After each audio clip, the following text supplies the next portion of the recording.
Pang third live ko na po kasi to. Nalaglagan po ako ng 10 buong niyog. 10 buong? May nag-flashback sa akin na nagpakita sa akin na parang nandun ako. Ito pong puno to, mataas po itong maigi. Mas mataas pa dyan.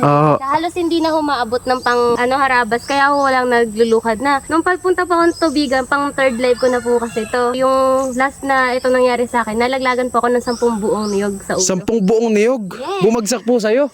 Yes ho. Tapos dito ako bumagsak. Namawalan po ako ng malay. Hindi mo na naramdaman po yun? Parang ang bilis ang pangyayari. Pumikit lang po yung, as in yung pagka walang malay ko. Pumikit lang ako, tapos ako pa mismo po yung bumangon. Kasi yung katuwang ko, yung dalawa kong kasama, natakot pa sila. Sila pa yung mas natakot sa akin. Tapos sabi ko, kunan niyo ako ng tubig sa tindahan. Kaso hindi nakakuha at sila yung nakatulala. Sabi ko, ako, lakad tayo. Ikaw pa pong Ako pumunta sa tindahan, kumuha. Tapos ang malapit po doon, dinalaw ako ng ospital. Nagpa-CT scan. Walang damage. Walang damage. Yung malaglagan ka nga po ng isang buo, gaano kasakit yun? 10 pa. 10 po yung... Ibig sabihin po yung si Lord ang may gawa nun. Paano ko po nalaman na 10 buo? Mismo yung naitindahan, inanak niya po mismo yung nagkalaroy-laroy na niyog. Grabe yun, 10 buo. Yung nauna po? Dati po nung nauna, nag-aano po ako nun. College po ako nun sa Santa Cruz. Sa SCI? Opo. Bali, ang nangyayari po nun ay nakikitira lang po ako, nakikisama sa mga nag-ministry, puyat, ganyan. Tapos, officer pa po ako, nag-ROTC. Ilan ho kami mga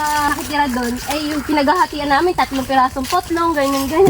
Ay, sobrang gutom, minsan hindi na ako nakakain. Hanggang sa nahimatay na po ako, tapos yung tipo na nilalagnat na ako ng almost 1 buwan. Grabe. Hindi na ho ako. Tapos, namalayan ho ng nanay ko na parang wala na ho akong hininga, nagising na ho akong maigi. Yung may nag-flashback sa akin na nagpakita sa akin na parang nandun ako sa heaven, ganyan. Parang ganun po. Totoo pala yung mga po. ganun. As in, magpa-flashback talaga lahat ng nangyayari sa inyong life. Parang ano ka na, patawid ka na, kaya lang hindi mo pa oras. Sabi mo sa akin, hindi mo pa oras kasi ganito yung mangyayari sa'yo, pinakita talaga. Yung nanay ko ho, nawala sa sarili. Kaya po doon ako nag-start na nag-serve ako sa Lord. Nagla-live ako, tumatanggap ako ng mga call sa number at saka sa messenger para sa mga tao na gusto ho ng mga advice, mga Grabe yung kwento. Yun yung mga hindi alam ng mga tao sa social media. Sobrang konti lang naman ang nakikita nila sa social media sa totoong buhay.